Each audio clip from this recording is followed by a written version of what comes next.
हम विदिशा में थे तो एक लड़का था, उसने अपना वैलेंटाइन डे सिर्फ कुत्तों के साथ मनाता है। क्यों? बोले कुछ नहीं, 4 कुत्ते पाल के रखे हैं, उन्हीं 4 कुत्तों के साथ वो लगातार जिंदगी जी रहा है। ना लाइफ में कोई इशू है, ना कोई महिला है, ना कोई परिवार है, ना कुछ है, बस कुत्तों के साथ जिंदगी है। ऐसा भी प्रेम नहीं है। बल्कि कुछ लोग हैं समलैंगिक संबंधों के साथ वैलेंटाइन डे मना रहे हैं, लड़का लड़के के साथ, लड़की लड़की के साथ। इस तरीके की भी हमारे सभ्य समाज में इसकी कोई आवश्यकता नहीं थी, लेकिन हिंदुस्तान के अंदर भारत की सरकार ने समलैंगिक संबंधों को जो वैधानिक जामा पहनाया है, इसके बारे में अभी फिर कहूंगा एक बात बहुत विचारणीय। समलैंगिक संबंधों से समाज का, संस्कृति का कोई विकास नहीं होता, लेकिन भारतीय संविधान ने पश्चिमी देशों की नकल करते हुए, पश्चिम देशों में समलैंगिक संबंध चूंकि जायज है, वहां पर लोग करते हैं क्योंकि वहां पर लिव इन रिलेशनशिप का जमाना है, वहां बिना बच्चों की भूमिका वाला देश में ये चीजें चलती थी, वहां के संविधान ने हाँ किया। भारत के संविधान ने समलैंगिक संबंधों को मान्यता क्यों दी है, इसके बारे में आरटीआई की जानकारी निकाल के दीजिए। जब कभी भी संसद में बहस होती है इन मामलों में, उन बहसों में उसका स्पष्टीकरण निकल के नहीं आता। संविधान बन जाते हैं, लीगल हो जाती है बातें, और हम जीते रहते हैं। लिव इन रिलेशनशिप विदेशों से हमारे बीच में आई, आज हम प्रेम दिवस मनाते हैं।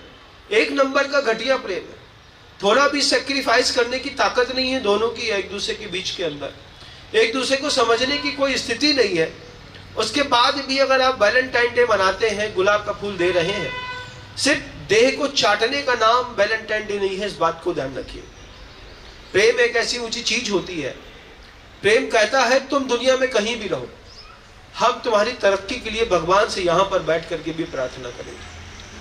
प्रेम कहता है इस बात को, तुम दुनिया में कहीं पर भी किसी के साथ रहो, मैं मंदिर जाऊंगा तो एक अर्घ तेरे नाम का भी चढ़ाऊंगा कि मैं जिसको प्रेम करता हूं भगवान, उसके शील की, उसके व्रत की, उसके संयम की, उसके शरीर की, उसकी मानसिकता की, उसके परिवार की आपकी सुरक्षा करिएगा।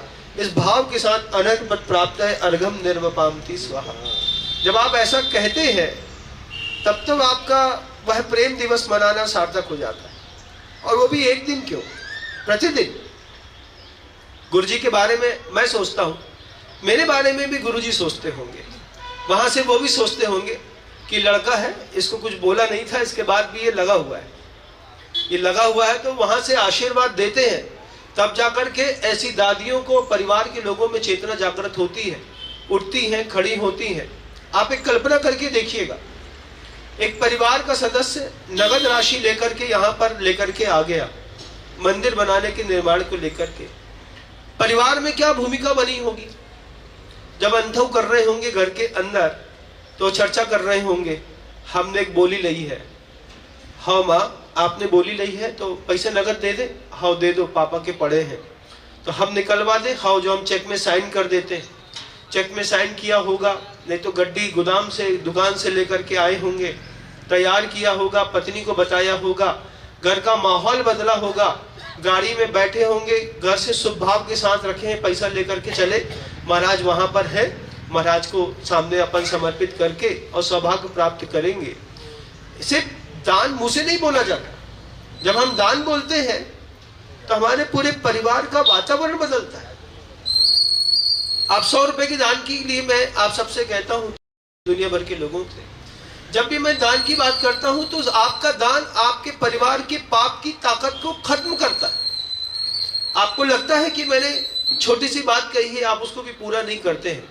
जो लोग दान को पूरा नहीं करते हैं, साधु के मुख से कहा हुआ है, सामर्थ्य है, दे सकते हैं, लेकिन नहीं दे रहे हैं, तो उस वक्त आपका घर का पैसा आपके घर के अंदर पाप वृद्धि में निमित्त पड़ रहा है। एक बार आपने दान दे दो, यहाँ पे जिनबिंब स्थापना की घोषणा करके घर जाओ, घर में जाकर के घर वाले से बोलो, महाराज जी का उपदेश सुना मैंने, बहुत अच्छा लगा, हमने एक जिनबिंब रखने का भाव बना दिया। पत्नी धीरे से बोलेगी, हमसे पूछ तो लेते, अच्छो करो, तुमने जीवन में कछु कभी कोई पाप पुण्य नहीं करे थे, कम से कम एक मूर्ति तो रखी।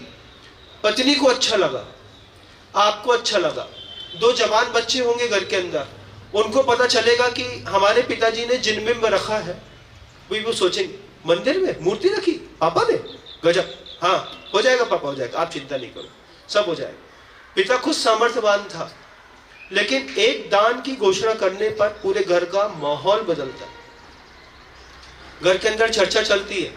फिर आप दूसरे घर में जाकर के बताते हैं पापा जी ने एक प्रतिमा ले ली, आप भी ले लो। हाँ बेटा, तुम्हारे बाप के पास तो बहुत पैसा है, मैं तो कुछ भी कर सकता है, ऐसा बोल देंगे।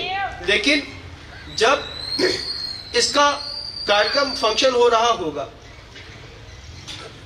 उस वक्त पड़ोसी सोचेगा आज से 5 साल पहले, 7 साल पहले, 10 साल पहले इस व्यक्ति ने एक छोटा सा निर्णय लिया था, आज कितना फलीभूत हो रहा है। उस प्रेम का प्रदर्शन करना बहुत जरूरी है। आप मनी मिस्टेक पे हैं, सोचते हैं कि पैसा बचा के रखेंगे तो काम आएगा।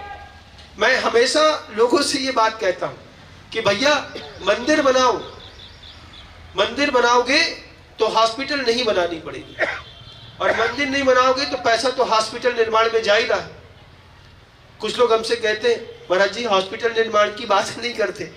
मैंने कहा हॉस्पिटल निर्माण में तो 800 करोड़ लोग लगे हुए हैं, सुबह शाम में कोई ना कोई एक गोली तो खाते ही होंगे, हफ्ते में 1 आध दिन डॉक्टर को दिखाने जाते ही होंगे, कभी न कभी हॉस्पिटल में जाके चीरा फाड़ी कराते ही होंगे, है ना। तो हॉस्पिटल निर्माण में तो तुम लोग पूरी दुनिया लगी है, लेकिन मंदिर निर्माण में लगे हुए लोग जब रात्रि भोजन का त्याग कर देते हैं, संयम का जीवन जीने लगते हैं, तो फिर हॉस्पिटल का निर्माण रुक जाता है। हॉस्पिटल निर्माण की कोई जरूरत नहीं है। 800 करोड़ लोगों के लोग घर से पैसा प्रतिदिन निकाल करके हॉस्पिटल पे लगा रहे हैं, खरबों रुपए भरे पड़े हैं हॉस्पिटलों में, किसी काम के नहीं है। डीनों के पास 100-100 किलो सोना निकलता है, आरबीआई जब्त करती है, न तुम्हारे काम का न हमारे काम का। मंदिर में 100 रुपए लगाइए, प्रतिदिन का नियम लीजिए पूरी दुनिया के लोग इस वैलेंटाइन डे के अवसर पर कि प्रतिदिन मंदिर के लिए 100 रुपए निकालेंगे। और ऐसा नहीं कि किसी भी मंदिर में दान कर दीजिए, पैसा सेंट्रलाइज करिए, एक केंद्र पर एक साथ मिलकर के पैसा गिराइए, फिर उस केंद्र को विकसित होने दीजिए सिर्फ 10 साल तक। 10 साल तक जब वो केंद्र विकसित होगा, वो विश्व के इतिहास पे मानस पटल पर अगले 3000 साल तक छाप छोड़ने के लिए सक्षम कड़ा मिलेगा। आपके यहाँ का मंदिर अगले 30 साल बाद रिकंस्ट्रक्शन मांग करके गिरा दिया जाएगा। लेकिन सर्वतोभद्र जिलालय जिसकी मैं भूमिका तय करी है गुरुवर ने, मैं तो एक गिलहरी जैसा कार्य करता हूँ, छोटा सा। मैंने कमेटी से भी यही बात कही थी, हमेशा आज भी कहता हूँ कि मैं कोई साधु मत समझना मुझे तो अपने गुरु जी का एक अच्छा कार्यकर्ता समझना। जैसे आपकी पूरी टीम कार्यकर्ता में शामिल है, मैं भी आचार्य भगवंत का एक कार्य करता हूं, मैं अपना काम करूंगा, आप अपना काम करिए। साधना मेरे जीवन का श्रृंगार है, वो मेरे गुरु का दिया हुआ है, वो मेरे निजी जीवन का विषय है, वो आपका नहीं है। लेकिन मैं एक कार्यकर्ता बन के काम करता हूं, ये सोच करके कि आज हम सब इकट्ठे हो गए, आज हम सब छोटी छोटी दुकानों में, मकानों में रह करके जो काम करते हैं, घर से 100 रुपए भी प्रतिदिन निकला 10 साल तक, प्रति साल का 51,000, 10 साल में सिर्फ 5 लाख भी निकालेंगे ना, तो जैन शासन अगले 3000 साल तक तुम्हारे 5 लाख की बदौलत खड़ा हो जाएगा। आप जब 100 रुपए का दान देते हैं, किसी दुकान में 100 रुपए लगाएंगे, कुछ खरीदेंगे बच्चों के लिए, 6 घंटा चलेगा। लेकिन आपका दिया गया 100 रुपए मंदिर में जाने के बाद 3000 साल तक चलेगा। और 100 रुपए को खर्च करने में 10 साल का हमें तो पहले समय लगेगा। तुम्हारा 100 रुपए 6 घंटा नहीं चल रहा, और 100 रुपए अगले 10 साल तक तो उसको खर्चा करने में समय लगेगा। फिर उसकी स्थिति बनेगी अगले 3000 साल तक की। शासन तो बहुत ऊंचा चलेगा, लेकिन हर चीज की एक उम्र होती है। जय जिनेंद्र, अगर आपको मेरी वीडियो अच्छी लगती है तो प्लीज़ मेरे चैनल को सब्सक्राइब करिए, लाइक करिए, शेयर करिए। इसी तरह से अपना प्यार मुझे देते रहिए।